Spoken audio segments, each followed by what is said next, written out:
anlamak istiyorum. Hezeyan. Now we talk about delusion. There are people who use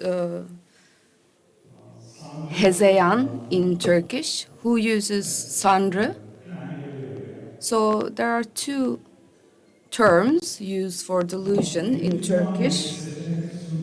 I'm not going to say delusion for the Turkish equivalent of this word. Is there anyone who calls it delusion in Turkish?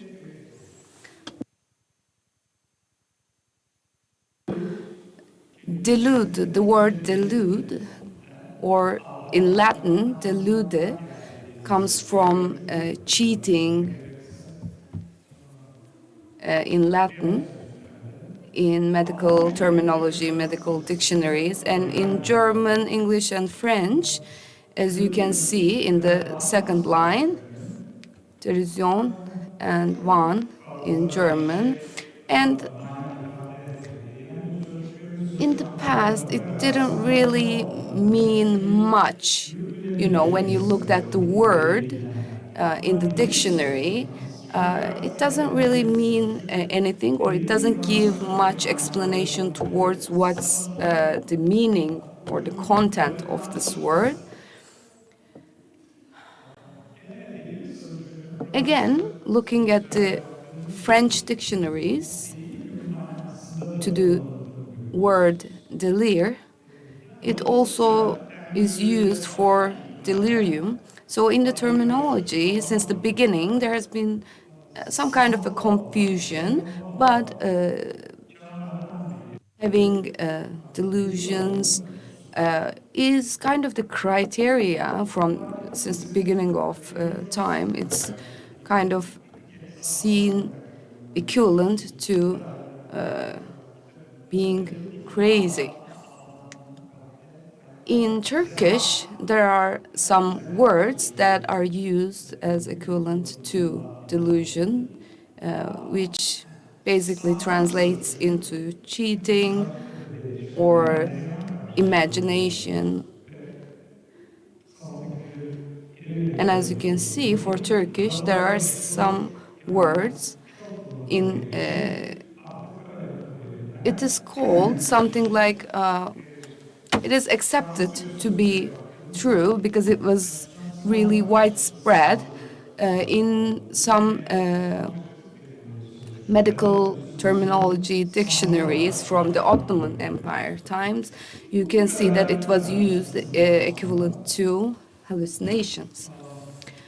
And as you can see, there are a lot of different ideas and confusion. But I want to say something about the diagnosis. The first step to understanding any phenomenon is to define it. And it is difficult to define delusion. And just like in the books, in other psychiatric books and lecture books, let's say, there are different definitions.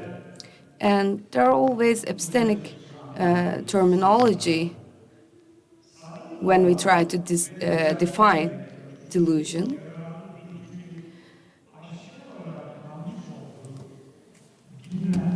There are some things, some ideas that are known to be wrong, but unfortunately, from time to time, people hold on to them. And another thing is that the social and cultural or sociocultural history actually gives the clinician a kind of an area to subjectively decide how to call it or how to define it. Fahrettin Kerim in 1924, I actually obtained this from the Cerrahpaşa University Library. And in 1924, Fahrettin Kerim wrote this book. And when he wrote this book, he was 24 years old.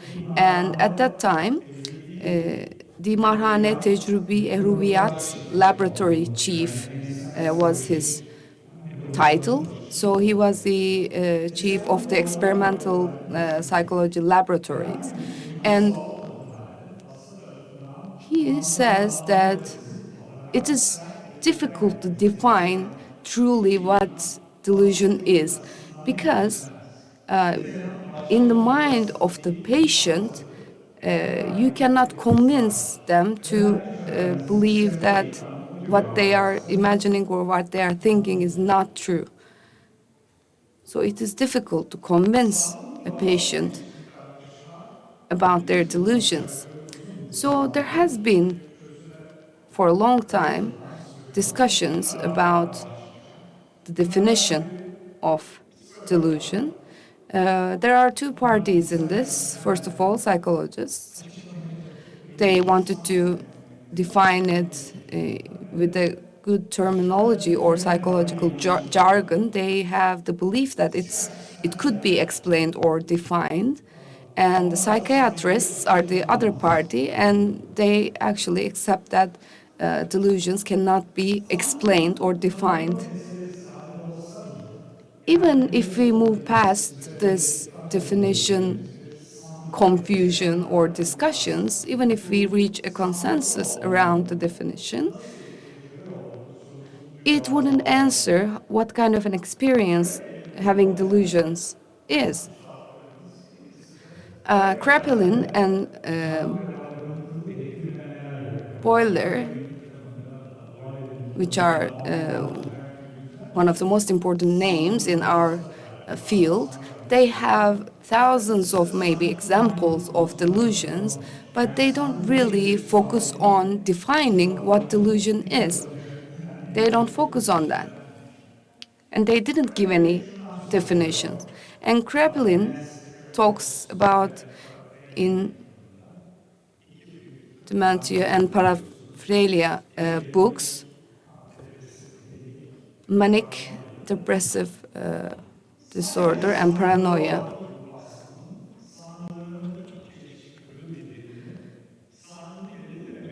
He says that in one of his books that within a group of patients with delusions, there were no internal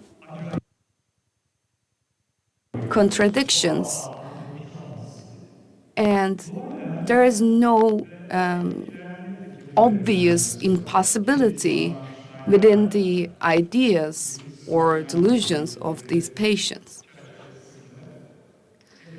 Bloiler gave much less info or insight to what delusions are. Even for some patients, their personalities or imaginations, dreams, and their objectives are what relates to delusions. Sometimes a very definite idea could appear in the cognition as the last product for once.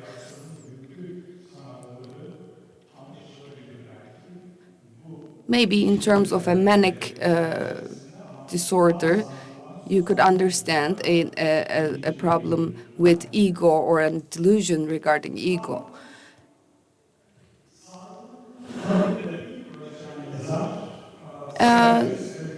Psychiatrist and philosopher Carl Jaspers was basically the first author to ever deal with the definition of delusion. And he came up with some criteria or some measurements, let's say, to define what delusions are. And despite that, Jaspers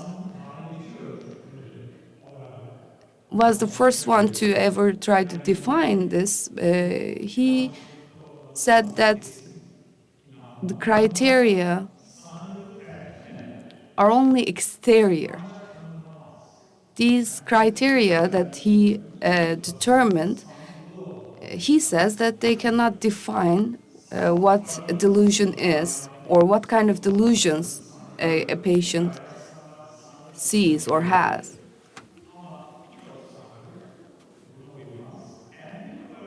And empirically, it could be true.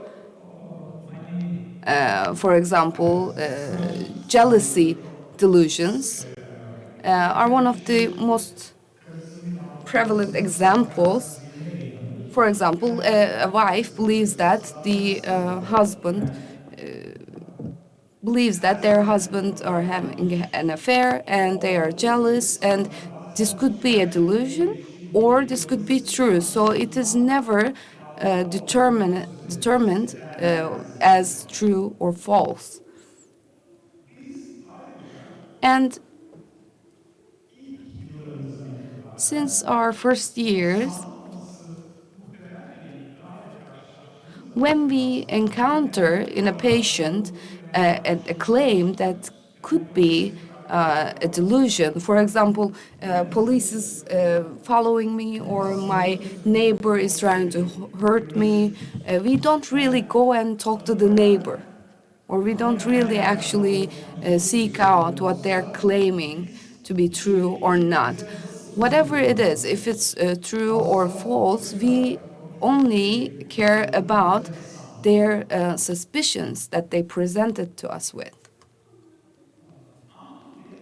Anthony David, which is a very effective psychologist, said in 1999 that there is no acceptable definition of delusion, but an accepted definition.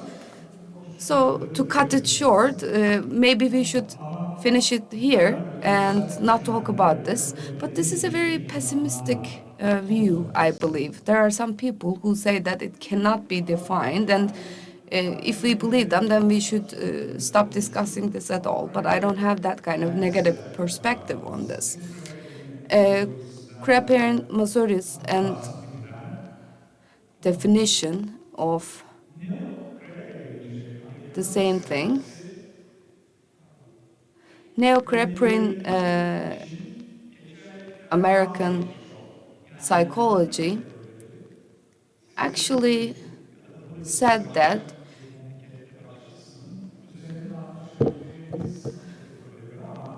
there are some definition categories that we can maybe reach a consensus on, but it is difficult. And they said that it is these are units that are transcendent of categories. They wanted to analyze units instead of categorizing and defining these categories. The general acceptance is that maybe the diagnosis categories may not be accepted or true. Maybe we should accept delusions as a unit. Okay, that's fine, but we don't have a consensus on delusion either. So this continuum works. We see that happening. We see that kind of understanding.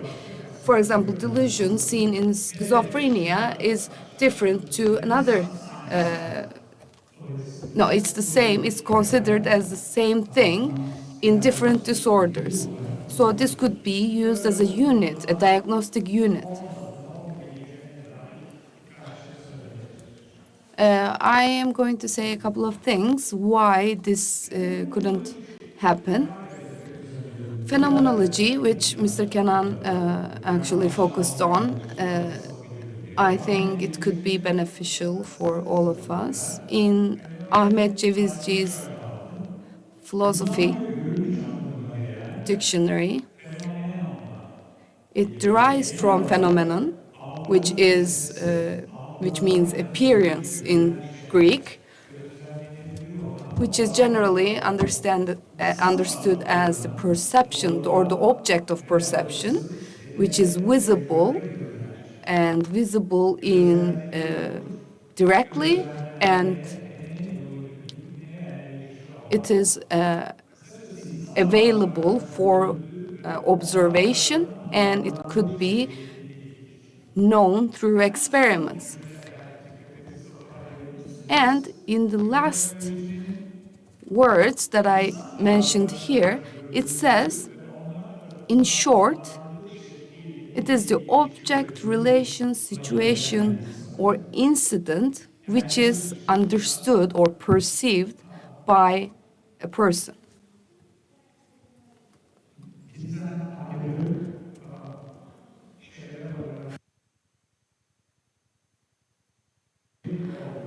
When we come to the phenomenological psychopathology, it actually deals with the abnormal experiences of the patient to be evaluated from their point of view.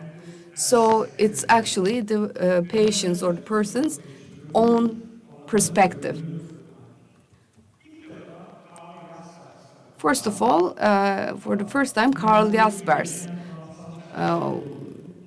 established the framework for the definition and a clinical methodology which was clear, short, and holistic clinical method.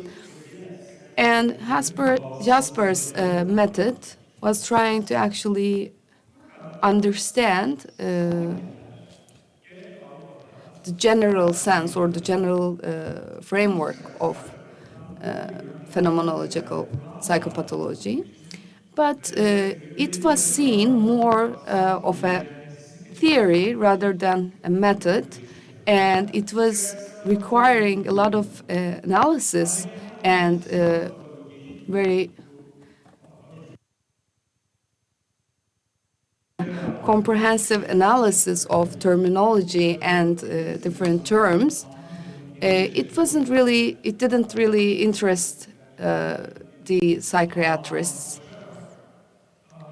And then there was a German psychologist who translated the book 50 years later into English between 1913, and it was translated into English in 1963. It is a difficult book to read. It was even translated in Japanese before it was translated in English. Jaspers really criticizes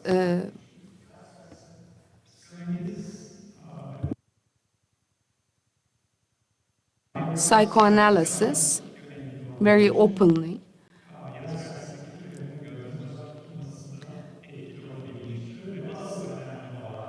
And what's important is this operational psychiatry understanding, such as, you know, if you have this and that indication,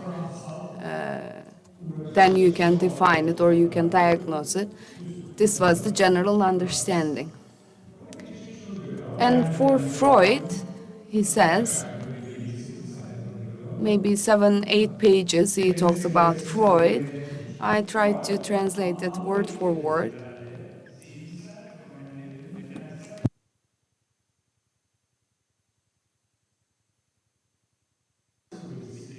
Freud actually worked on the psychology of meaningful connections.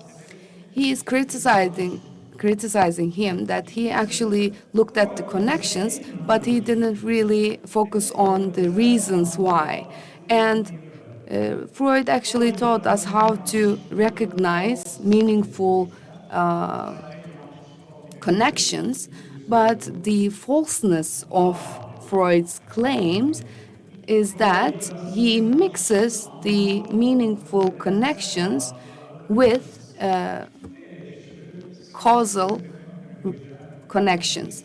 So this kind of criticism towards Freud actually could cause him to stay away from psychopathology. And the method behind phenomenological psychopathology,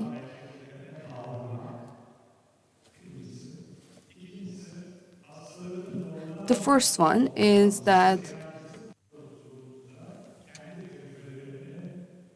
to dip yourself into the gestures, behaviors, or the actions of patients. The second one is the direct questioning of patients and their statements about their own experiences under our guidance. And the third one is coming from how they define themselves.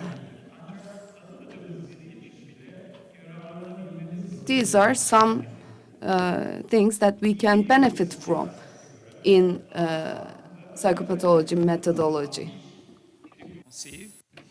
According to Jaspers, the good clinician has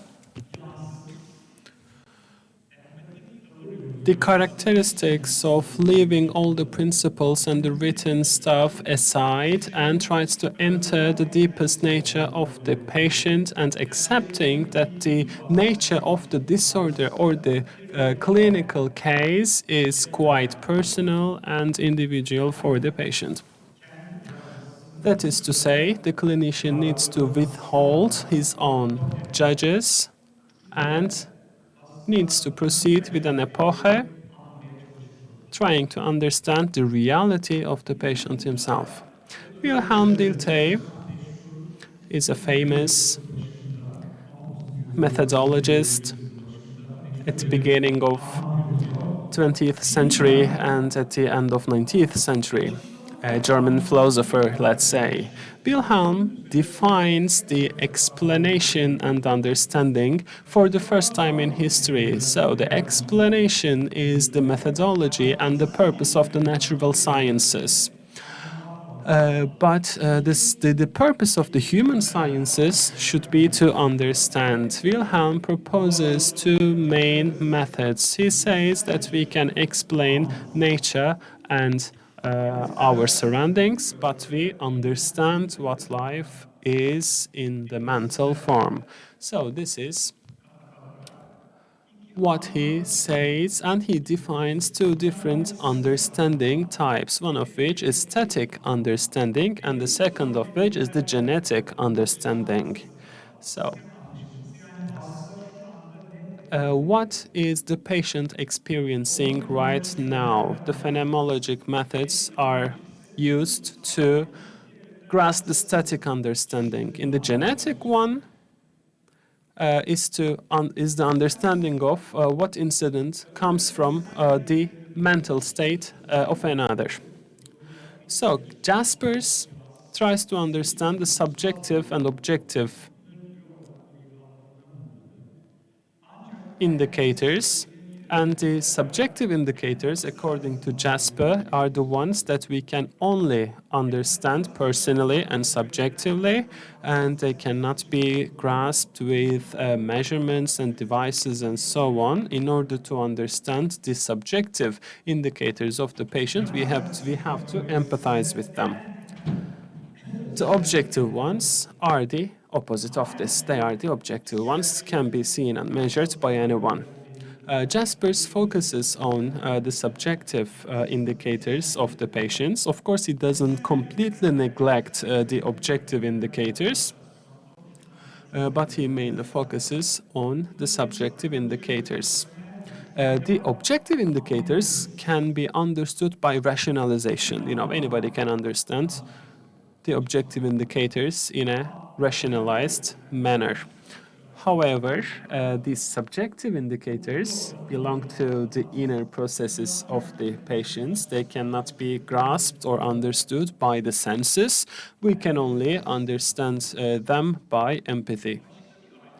Another distinction or another classification is the form and the content. I say the form here and use the Turkish translation for that, but the English translation form can also be used in Turkey. So, phenomenology is mainly about the form, and the content is most of the time off topic. So, the patient who says that two patients, let's say, who say that they are being abused by their neighbors upstairs or they mistreated by the neighbors upstairs are the same thing, no matter what the content is. Jaspers and his phenomenology only concerns about the different forms, and it explains all the different forms and shapes of our case, but it doesn't inform us about the content. It could be a delusion, the form could be a delusion, or could be a hallucination, an absecussion, etc. But we don't know anything about the content in Jasper's teachings. So, obscurity is another term with Jasper's teachings. Is the blocking of empathy. So no matter how hard you try to understand the patient, you cannot do it without empathizing with the patients, and even so, you can only understand the patient to a certain extent. The obscure situation cannot be downgraded to simple facts, and you cannot really prove that a specific behavior of the patient is caused by a childhood experience. This is a process, Jaspers says, that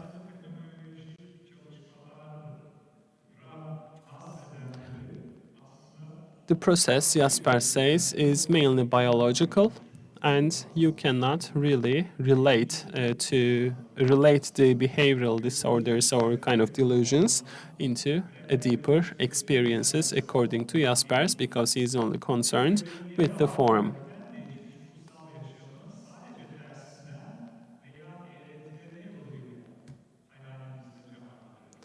He says that by questioning or interviewing the patient, we can only create an example of his experience or his or her experiences in our minds.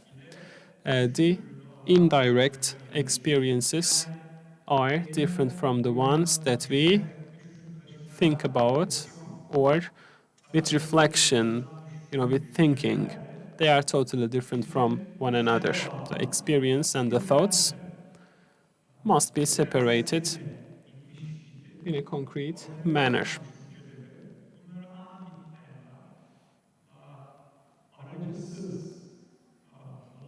So the unintermediate experiences is about this obscurity. They cause this obscurity. The last one is the one that Jasper says the primary thought comes from the primary experience comes before thought. So you cannot create delusion by only thinking about it. Delusion is caused by experience. So the primary delusions cannot be understood by empathy. This is quite paradoxical. The schizophrenical delusions were not investigated by the phenomenologic investigations or examinations at first, but then the phenomenologists included them in their research, and they tried to understand the delusion phenomenon. One of the psychologists who worked on it is Sayes, and he says that creativity in the use of language and conditioning and tolerance and admiration of this conditioning is necessary to understand these delusions. So Sayes says that the casuality, the self-experience, and reality, the feeling of reality, are the variables of delusion, and assumptions are excluded excluded in Sayes's description of delusions. Phenomenologic Psychopathology says that delusion can be they say that delusion cannot be understood by faith or by belief.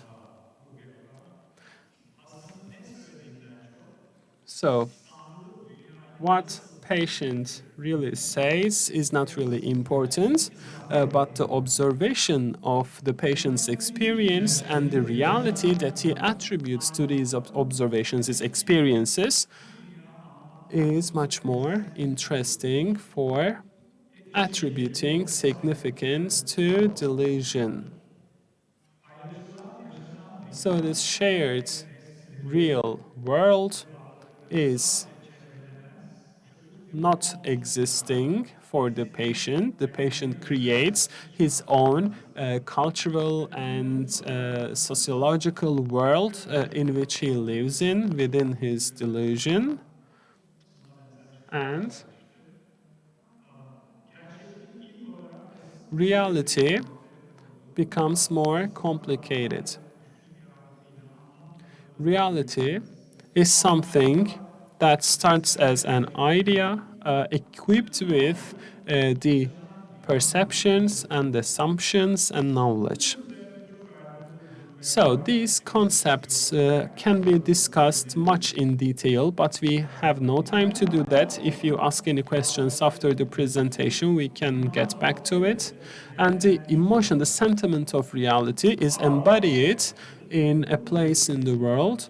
And as epistemological, this sentiment is not cognitive, but more realistic, because we believe that we feel that we belong to the world, and the existence of singularity becomes intertwined within itself.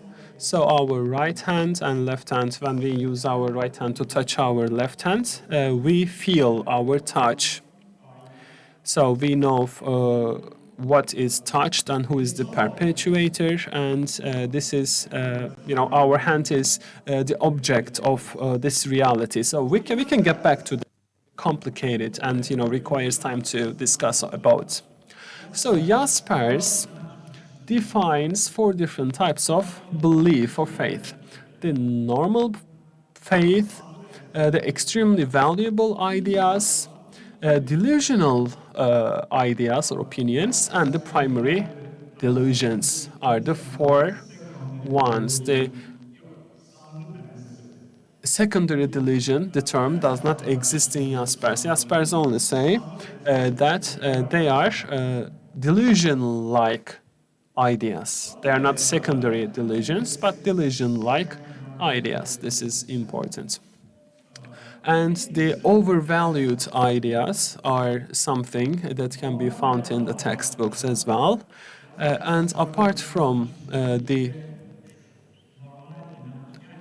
top 2, the normal belief and the overvalued ideas, are deemed normals, and the last 2, the delusion-like ideas and the primary delusions, are the abnormal beliefs or faiths.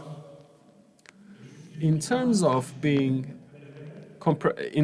comprehensibility, the first 3 are comprehensible. The last one is incomprehensible. So, Jaspers' delusion definition. There are some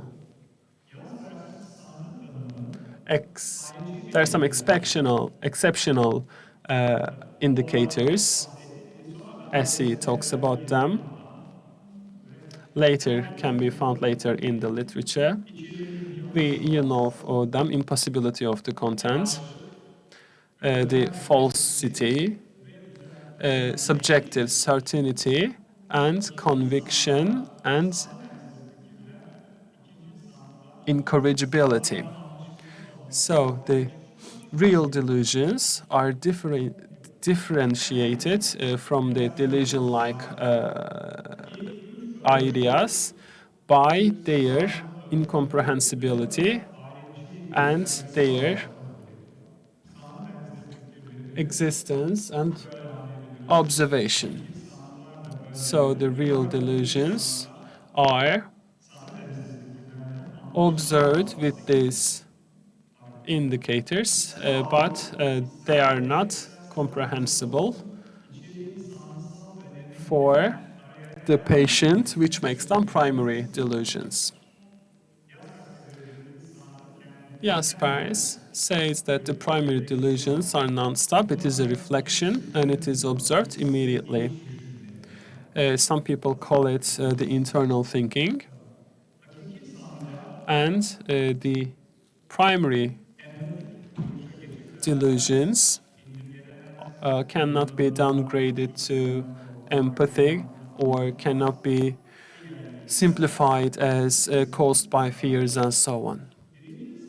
The primary delusions, according to Jaspers, are not a perception on reality, but mainly attribute a total change over the world, and they do not present empirical information, but mainly the change in the experience and the feeling of reality, semi-metabolic expressions, as semi-metaphorical expressions. So Jaspers and his successors have these ideas about primary delusions, and they say that it's not like a source of information or knowledge for the patient. So the delusional evidences for the patient are not conceptual, and they are mainly derived from experience. Therefore, they become a milestone of their own uniquity for the patient. So the patient experiences them, therefore, he or she is convinced that this is the reality. And this becomes a milestone for the reality for the patient. And they cannot be challenged by a cluster of other realities. So this is the normal, this is the reality for the patient, and this reality shall never be challenged, and you cannot force the reality to the patient. The phenomenologists say that a cluster of data can never challenge the delusions, the primary delusions of the patients, because the patients are not awaiting or they do not expect any kind of validity or any kind of approval. More recent and latest phenomenological texts tell us that this distinction between the primary and secondary delusions or delusion-like ideas are mainly based on empirical and autistic range. And this distinction is believed to be a much more distinctive one, much more clear one. The empirical delusions are much more professional. My neighbor upstairs did this or that to me. This is a hypothesis. And they are the statements of epistemology for the reality. Therefore, the patient has no doubt of the reality of his delusion. So they believe that this is the real statement, and they are quite egocentric. The sentiment of reality, the realization of the patient changes, and the patient kind of imprisons himself or herself in his own delusion, which is to say, in his or her reality. Whether we accept it or not, or whether we admire it or not, we have to acknowledge that all delusions are mainly statements. And they do not appear as a way of overall thinking. They are the results of experiences, and the reality is embedded, actually, is buried within the experience. Therefore, the patient does not think about it, and it becomes the reality of the patient, and this reality is quite personal for the patient. And the rationalization, of course, is independent from the changes of the patient, and the rationalization needs to be robust here. The experience is undisturbed.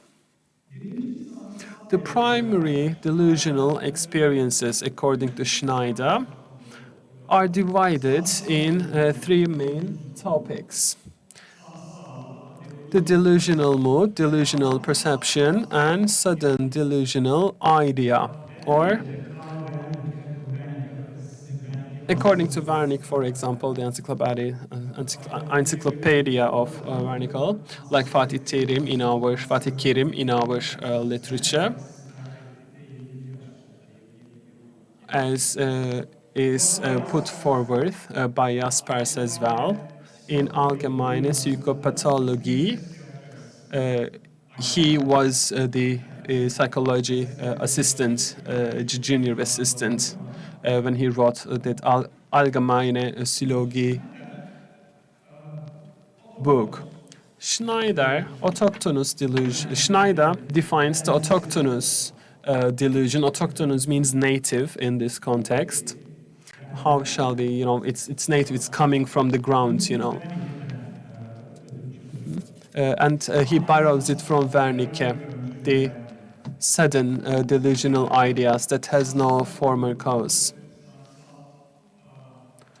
So this delusional emotion, delusional mood, and delusional perception will be my main focus here. The delusional mood here is about the delusional belief or faith do not become so concrete, but mainly create an atmosphere of obscurity, of blurriness and doubt. And Jaspers talks about the weirdness and tension and similar lexicology in his book to define this mood. The translation will be different from German to Turkish or English. There should be some change and loss in the meeting as well. Of course, these changes in the translation are not unintentional in my opinion, but he says that perception does not change, but change occurs. Change occurs in a blurry way and swarms reality with a fuzzy light. Jaspers gives us some examples, and he says that whenever you look at the facts do not seem real. So you see people, you think them as puppets, and there are the people I know, for example, they seem like they are wearing masks and hiding themselves. So this is what Jaspers says. If this person is walking in a street in Berlin, everyone seems normal. The clothings are the same. They are moving on the pavement, and there are not big changes, but there are some changes, and some things are embedding itself into the cognition of the patient. The stages or objects, even objects, lose their objectivity and their integrity, and the person has that feeling and confusion regarding his or her environment.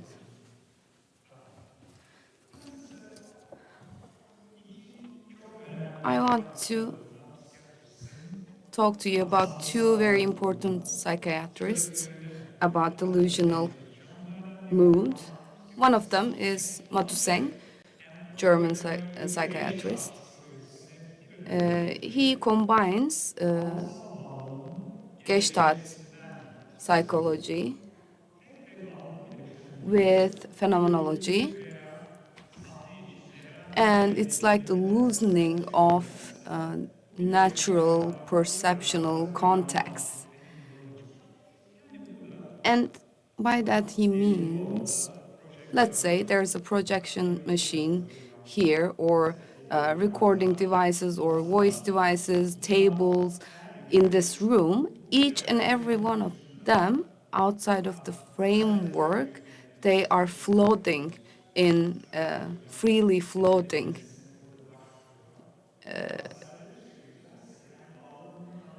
Or if they are taken out of the context, all of them, each of them, start to earn themselves a special meaning for the patient.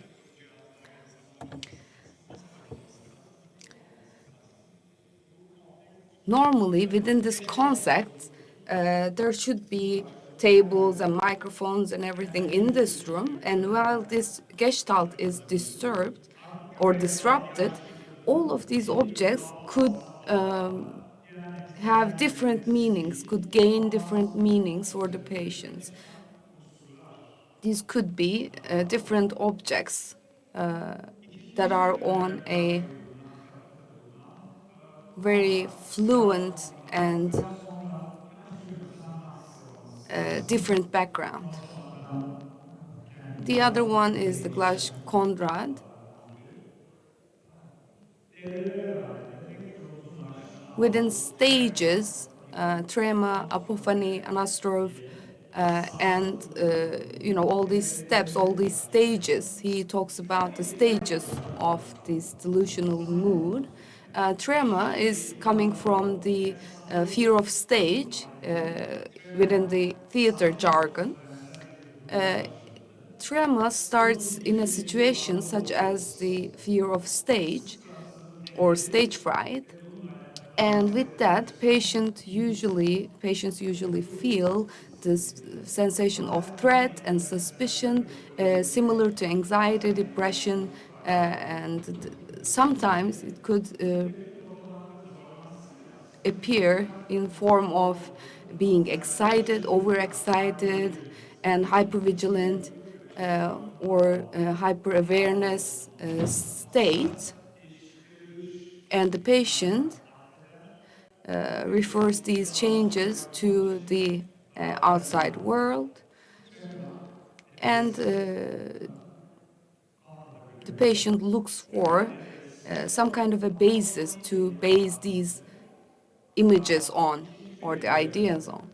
And epiphany is the next stage.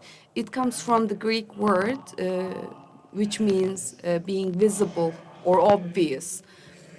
It is similar to Archimedes' eureka. It actually means, epiphany.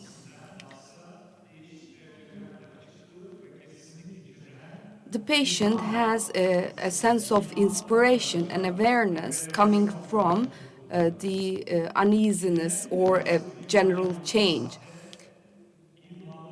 The patient usually experiences the world as false or fake, and it is again a very egocentric view. The patient feels like everything revolves around themselves. And the anastrophe is the next stage, which is basically intertwined with the previous stage in Conrad's terminology. It actually means going back or returning back, turning within.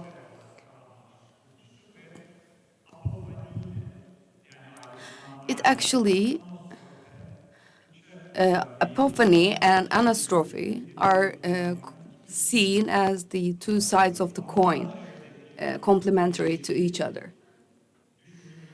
The changes in the perceived environment actually promotes reflection towards your inner world, and the person is then separated from the outside world or exterior world, and the cognition is basically turning within. So there's a lot of reflection, and this situation or this mood continues throughout the delusional mood. And this is actually seen as, on contrary to the normal person, the patient couldn't complete their Copernican revolution. It says, Kurt Schneider is the next one, and the first line of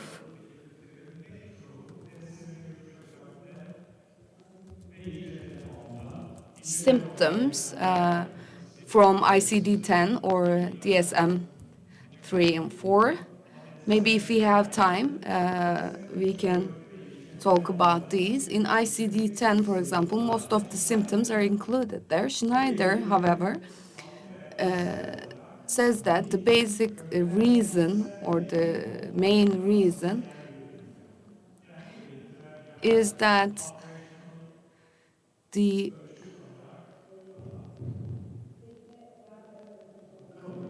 not quantitational, but quality change in the cognition is what Schneider was saying, but it is not included in the symptoms that are included in ICD-10. Delusional perception, which is the primary symptom. It is included there. And here, of course, the effect of Nazi period was visible here. It is said to be so. Because these types of diagnoses could be made just by looking at some people. And unfortunately, during that time, that was very prevalent.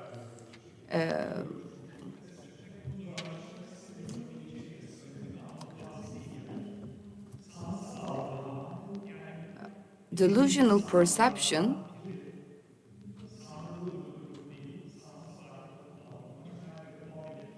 is actually one of the 11 symptoms determined by Schneider as the primary symptoms. Schneider, let's move on from this. I don't want to keep you here, take too much of your time. Here it says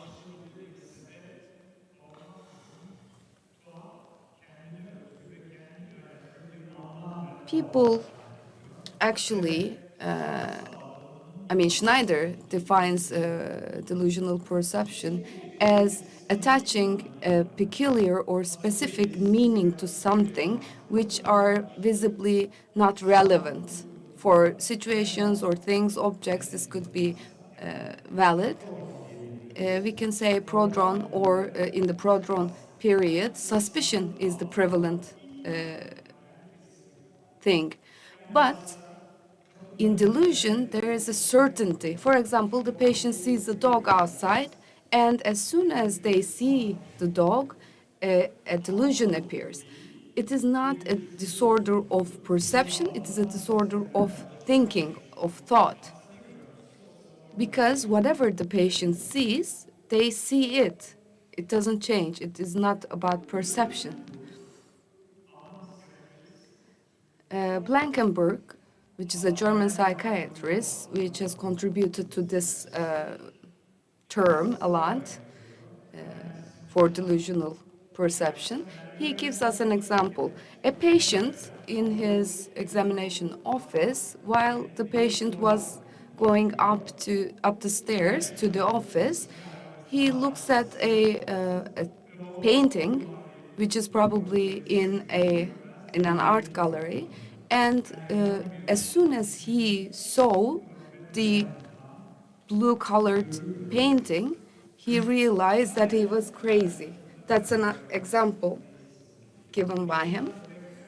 And another one is that in a male patient, schizophrenic male patient, who experienced 3 peculiar or weird experiences, he saw lying on the stairs of a Catholic church a dog, and he got up on his hind feet, and he stared at me seriously. It stared at me seriously, and then it said hi to me, and then it really inspired me.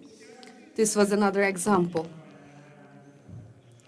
Another very interesting thing here is the double bookkeeping.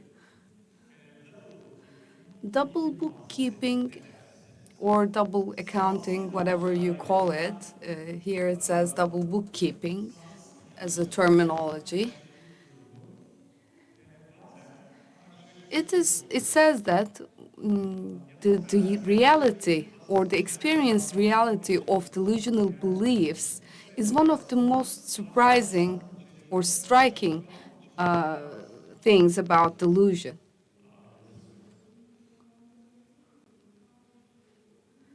In double bookkeeping, Bloiler is one of the first people to point to this. He says that some patients say that their nurses or doctors, physicians are poisoning them with pills, but they still keep taking the pills.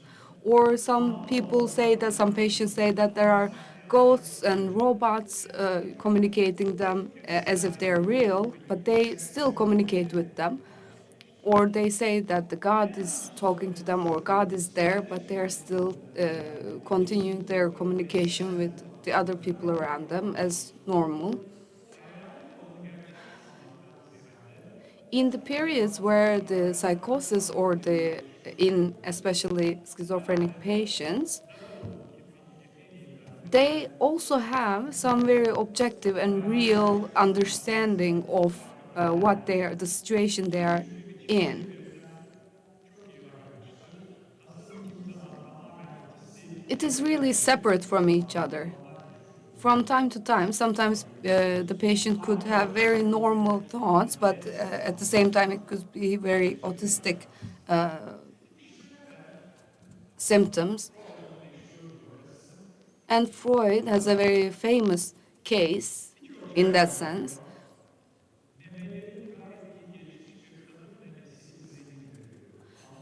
He says, my breasts look to me or seem like a fully developed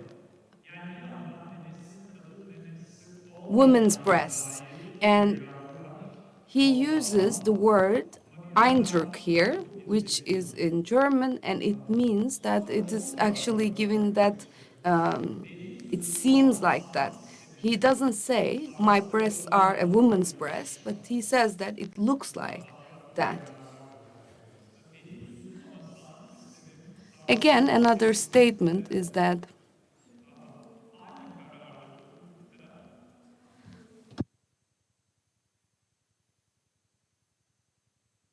I think I made a mistake when I was changing this statement here. Sorry. Dr. Scheber's doctor says that Scheber's delusion system is very definitive. He says that I can definitively say yes to whatever delusions they say, or he can also say no to whatever delusions they have.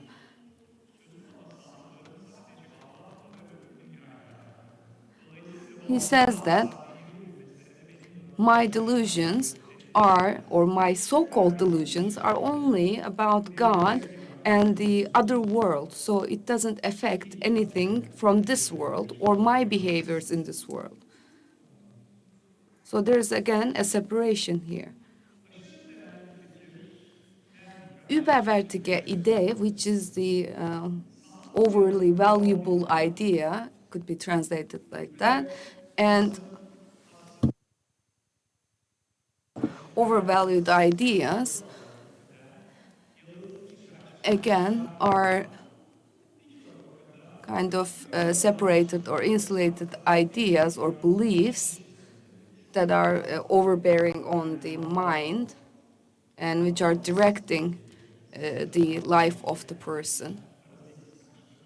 This also can be seen in paranoid situations, in jealousy cases. And Kraepelin did not use that term, but Bloiler said that he was suspicious about such a symptom. He says that some kind of maybe unbearable people are the paranoid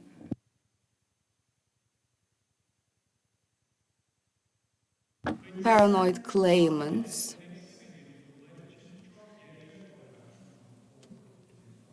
This term is also used by clinicians when they don't want to call a situation delusions.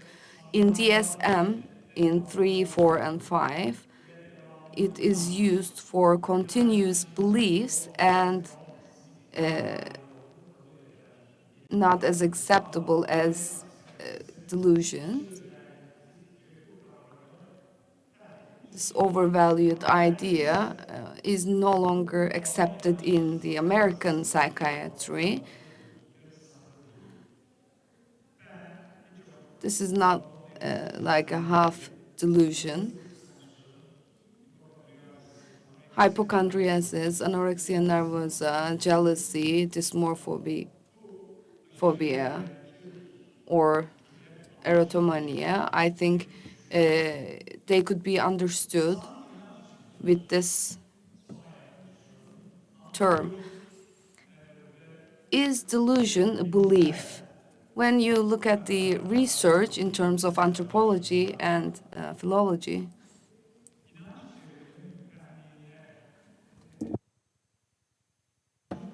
it really focuses on the indefiniteness or vagueness of the terminology around belief. So there is no consensus around what is a belief, what is a false belief, if there is false belief. So this is the more serious question. Is it a belief or is it a reality?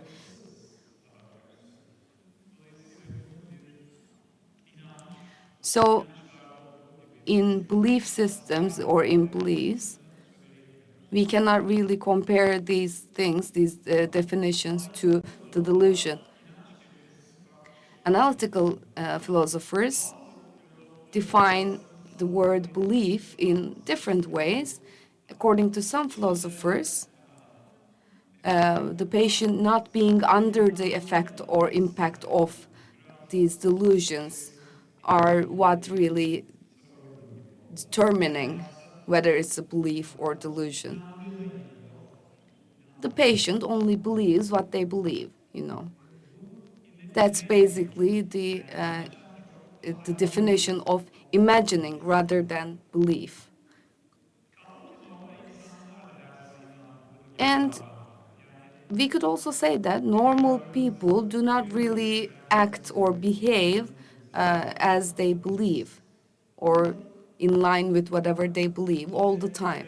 We can also say that. So Gibbs more recently said that it is similar, you know, the delusional beliefs could be considered as broken down bridges or fallen bridges.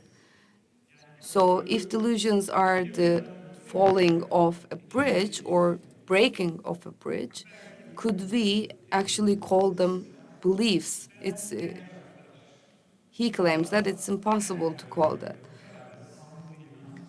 I usually use delusional belief, these types of, let's say, terminology, this kind of adjective use could be utilized in our case, which is what I do.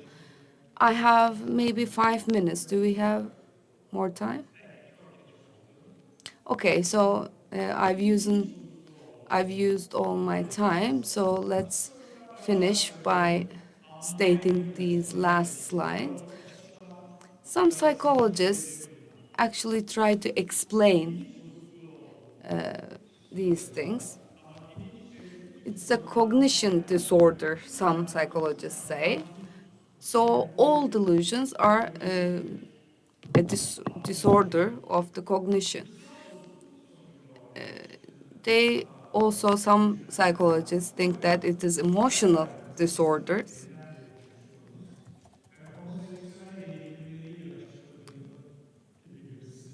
You can think about Freudian approaches, homosexual tendencies were seen related to this, but it is no longer accepted, as you probably would guess.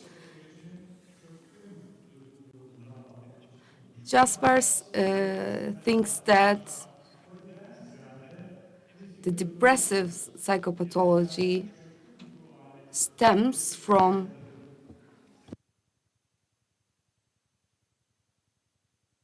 a collapsed mood. It is difficult to explain it this way, I believe. As a linguistic or language disorder, it is considered by some psychologists, including Brown. And Brown says that even if there is a rule that is broken, it is not about language or about linguistics. They don't see anything that disrupts the rules of linguistics. And disruption or disorders regarding the memory and memory function disorders could be attributed to this, and some psychologists think that. But with the coagulation of a patient with dementia and the delusions of a schizophrenic patient, it is not difficult to see the difference there, I believe, in neuropsychological tests. Schizophrenic patients actually, it is not really successful, these types of tests. And schizophrenic patients in neuropsychological tests, they score less. But when you look at the relations with the dimensions, there is no relation with the reality distortion. So it cannot be really relative.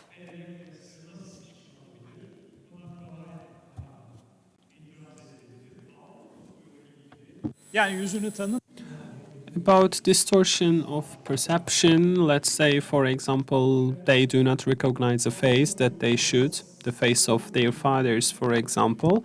And since they don't recognize that face, the necessary physiological and, subconscious or subpersonal reactions are absent. And he doesn't say that it's just weird, but they are panicked. So they say that it's not my father, but it's someone else who pretends to be. So these kind of delusions are simple or simplified, let's say, examples or behaviors. There are three distortions or disorders who are not really related to a specific disorder. Jumping to conclusion is the first of them. You show them two jars, one of which has 85 yellow beams, the other is 85 green beams. And when you ask them to pick one, the schizophrenic patients do choose the jar automatically.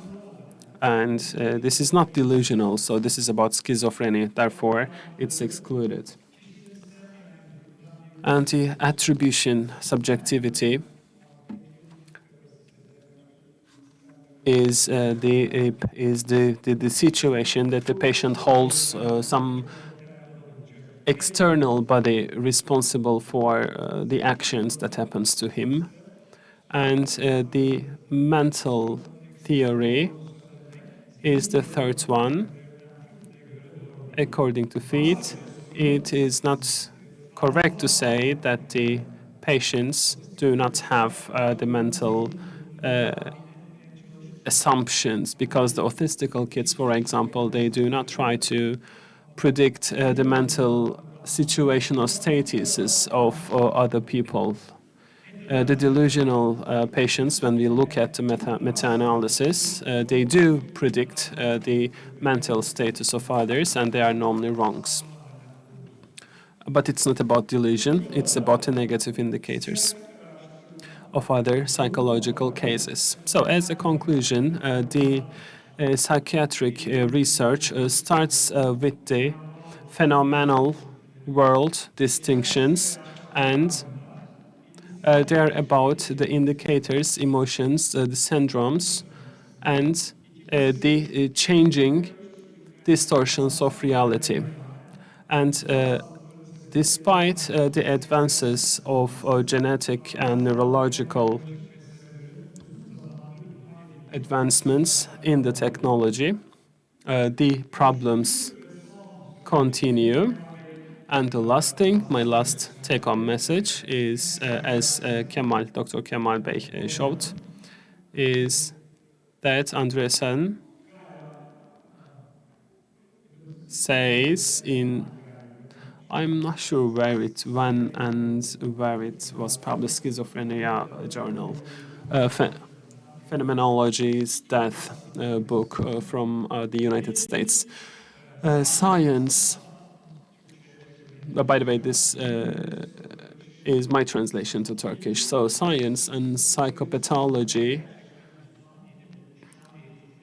requires a generation which is experts. Therefore, we have to invest the education of this new generation. Otherwise, if we